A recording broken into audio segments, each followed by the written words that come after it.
Mainit na balita. Itong si Jean Fajardo ay kanyang binibigyang matuwid ang naging pahayag po ni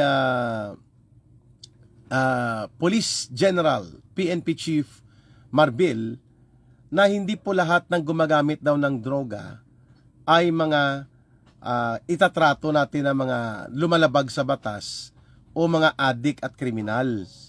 Nagulat ako sa tinitingnan ko po sa Facebook post, piniplay ko sa TikTok ang nakaraang pahayag na ito ni Police General Marbil at binibigyan pang matuwid ng isang abogada na tagapagsalita ng PNP na si General Fajardo. Parang sinasabi na kasi nila General Fajardo, yung PNP spokesperson, at ni General Marbil na okay lang gumamit ng droga basta i-justify mo na ikaw ay nagpupuyat bilang security. At hindi ka na pwedeng ipailalim sa law enforcement operations. At ikaw daw dapat ay tratuhin na pasyente or biktima. Wow!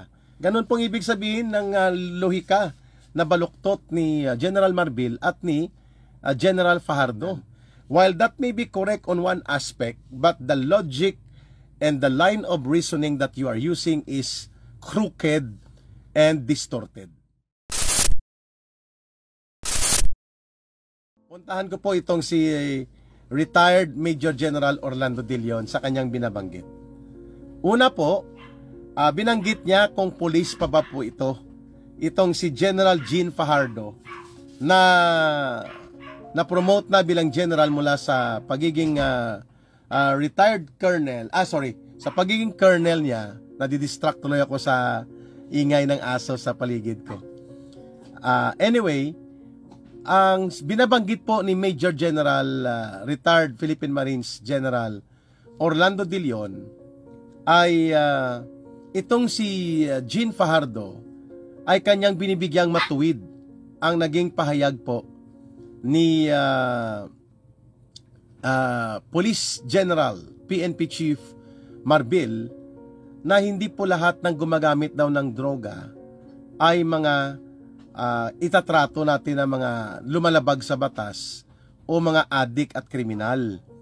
Kaya dapat po mayroon daw tayong humanitarian consideration dito sa mga gumagamit daw ng droga, lalo na kapag panggabi daw sila na nagjo-duty, mga security guard, mga call centers, o kahit mga police at army o mga sundalo. Hindi daw automatic na itrato sila na lumalabag sa batas. Nagulat ako sa tinitingnan ko po sa Facebook post, piniplay ko sa TikTok ang nakaraang pahayag na ito ni Police General Marbil at binibigyan pang matuwid ng isang abogada na tagapagsalita ng PNP na si General Fajardo. Dati po siyang colonel lang nung pumasok siya dyan sa Philippine Information or sa Philippine National Police Information Unit. Ngayon siya po ay isa ng general. At sinasabi niya na dapat daw tingnan natin sa dimension ng social problem and economic problem ang mga gumagamit ng droga. At hindi daw dapat ito tratuhin na isang law enforcement issue. Wow!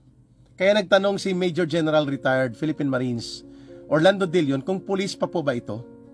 Parang sinasabi na kasi nila General Fajardo, yung PNP spokesperson, at ni General Marbil na okay lang gumamit ng droga basta i-justify mo na ikaw ay nagpupuyat bilang security guard, ikaw ay nagpupuyat bilang call center agent, at ikaw ay nagpupuyat bilang tricycle driver, at hindi ka na pwedeng ipailalim sa law enforcement operations, at ikaw daw dapat ay tratuhin na pasyente or biktima. Wow! Para lamang ipakita na mayroon silang konteksto na ginagamit daw ang humanitarian consideration at human dimension approach sa problema sa illegal na droga, na hindi nila maampat-ampat sa pagkatanumbalik muli. Mali po yun. Parang sinasabi na rin po nila yung baluktot na kanilang pag-iisip na ito ng Philippine National Police Leadership na ngayon ay kumakalat muli sa social media na okay lang mang-hold up, okay lang mag-bank robbery, ang justification mo dahil nagugutom ang pamilya mo at wala kang may pakain sa kanila, kaya hindi ka nagbabalak na gumawa ng masama. Ikaw ay nang hold up lamang para may pakain sa kanila. Ganon pong ibig sabihin ng lohika na baluktot ni General Marbil at ni General Fajardo ni ang kanilang spokesperson na abogada pa naman. Ang sabi niya ay hindi po lahat ng gumagamit ng droga ay titingnan natin sa konteksto ng law enforcement. Problema din po yan sa social and economic dimension. Bagamat totoo yon, pero mali ang kanilang reasoning at baluktot ang kanilang line of thinking to justify yung kanilang totoong hangarin na ipakita na hindi makatao ang naging war on drugs ni Pangulong Duterte at naging marahas at madugo iyon. At mayroong aspeto at proseso na pwede palang maging makatao. Pero ang kanilang ginamit na lohika ay baluktot, skewed, illogical, and crook na uri ng reasoning at wala sa hulog. Bakit? Sapagkat ano pa man po ang maging justification mo sa paglabag sa mga batas, iyan po ay paglabag pa rin sa batas. Kahit sabihin mo na nagugutom ang anak mo, nagugutom ang iyong pamilya, kaya ka nang hold up, kaya ka nakapatay ng taxi driver, kaya ka pumasok sa bangko, nag-bank robbery ka, o kaya nang kidnap ka dahil may gusto mo lamang may pakain sa pamilya mo at may bibigay kang pag-aaral at pangbayad tuition sa anak mo.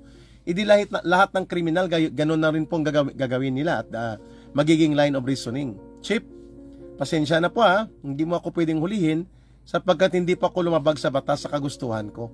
Ako po ay gumawa ng pang-hold up sa bangko, ako po ay gumawa ng pagpatay, nag-akyat bahay po ako, nakapatay po ako ng may-ari ng bahay sapagkat ayaw nilang ibigay ang kanilang pera at mga kagamitan na gusto ko lang naman ay may pagbili ko yon para may pang-tuition ng anak ko at may pangpagamot sa ospital. Di kung lahat ng ganun ang magiging reasoning na yan ay may social and economic dimension, lahat ng krimen pala ay exempted sa law enforcement. Yun bang ibig mong sabihin, Attorney General Jean Fajardo? Yan bang gusto nyong ipahiwatig sa droga? Just because you want to attack the integrity of the program on war on drugs of former President Rodrigo Duterte, na hindi makatao yon ay isang malaking grand enterprise ng mga kriminal at isang conspiratorial program to commit crimes. Yung war on drugs na yon, gusto nyong palabasin na kayo ay makatao by saying na hindi lahat ng dimension at aspeto ng drug war problem o ng drug problem sa Pilipinas ay law enforcement lamang ang tinitingnan. While that may be correct on one aspect, but the logic and the line of reasoning that you are using is crooked and distorted. Kaya mali. Klaro? Ang mali ay mali, ang krimen ay krimen. Kaya nga may batas, kaya nga may Anti-Dangerous Drugs Act tayo na mga paglabag at mayroon tayong illegal drugs problem dahil nga may batas na nilalabag. Si Saldico ba kaliwa yan? Hindi po. Pero siya po ay lumilinya din sa mga CPP, NPA, NDF for the purposes of business retention sa Bicol. Pero hindi po siya CPP, NPA, NDF. So ibalik ko lang po doon sa discussion na yun na very dangerous po at nakakabahala ang ganong line of thoughts at ang ganong reasoning sa pamunuan ng Philippine National Police na i-justify nila na hindi puro law enforcement problem ang gumagamit ng droga. Sapagkat daw kapag ikaw ay nagpupuyat na maging tricycle driver, mamasada ka, mag-duty ka bilang security guard, mag-duty ka bilang guest relations officer o GRO sa panggabi na mga duty sa nightclub o sa mga bar, at kapag nag-call center work ka, at kapag ikaw ay sundalo at pulis na naka-duty panggabi, okay lang magdroga ka kasi yan ay may social dimension na kailangan mo manatiling puyat at gising. Wow! Palakpak! Wow na wow! Kaya pala, biglang sumirit ang krimen at mga paglabag sa Dangerous Drugs Act dahil sa ganitong lohika ng mga namumuno sa kapulisan. Konsentidor at palpak ang uri ng ganong line of reasoning para lamang pagtakpan na napapalpak at nabubulok po ang kanilang law enforcement program against the war on drugs supposedly na dapat ipinagpatuloy, inimprove at inayos kung may dapat ayusin mula doon sa previous war on drugs ni Pangulong Duterte. Yan ang dahilan kung bakit gumagamit sila ng baluktot na line of thoughts and reasoning na wala na sa hulog. At lumalabas tuloy na nagiging kengkoy sila. Makikita nyo po yung repost na ito at mga pahayag niya sa isang TikTok circulated video sa aking Ka Eric Jeff Celis Facebook. At tinalakay ko dito kasi nakakabahala at nakakabigla na kumakalat muli at lumalaganap ang ganitong line of reasoning na pangbabaluktot sa sense of responsible law enforcement at sa mabuting pagtingin sa kung paano dapat ipatupad ng patas at nararapat ang batas. Ayos? So I hope na matututo dito si Brigadier General at abogada pa na tagapagsalita ng Philippine National Police. Hindi po lahat ng sasabihin ng Chief PNP ay pagtatakpan ninyo at lulusutan ninyo sa pangbabaluktot sa sense of reason and sense of rationality. Kaya na lumalabas tuloy na kulokoy at kingkoy ang inyong mga pinaggagawa dyan sa Philippine National Police. Kaya basahin nyo ang sinasabi ni retired Philippine Marine Major General Orlando De Leon, police pa ba kayo? Are you really into law enforcement business? Are you still the primary law enforcement agency of this country? By the way of the crooked, illogical, and distorted line of reasoning that you want to justify in relations to the proliferation of illegal drug substance abuse. Kaya pala, hindi niya ma-require si Pangulong Marcos Jr. na mag-undergo ng hair follicle DNA type drug testing para po mawala na ang lahat ng agam-agam at magkaroon po ng clarity of issue sa iskandalo ng involvement niya sa drugs. Okay? Ano daw ang ibig sabihin ni nang nagkita-kita mga retired generals at police kay PRD sa Davao? Wala. There's nothing to be so anxious or worried about that sapagkat normal po na ginagawa ni Pangulong Duterte na magtipon-tipon ang mga dati niyang mga police officers and officials at pati na po ang mga AFP retired officers na naging malapit sa kanyang administrasyon. So, nothing new about that. Hindi po ako nag-graduate sa UP. Ako po ay nag-graduate sa West Visayas State University, WVSU. Isa po siyang pangunahing regional state university sa Western Visayas na nakabase po sa La Paz, Iloilo City.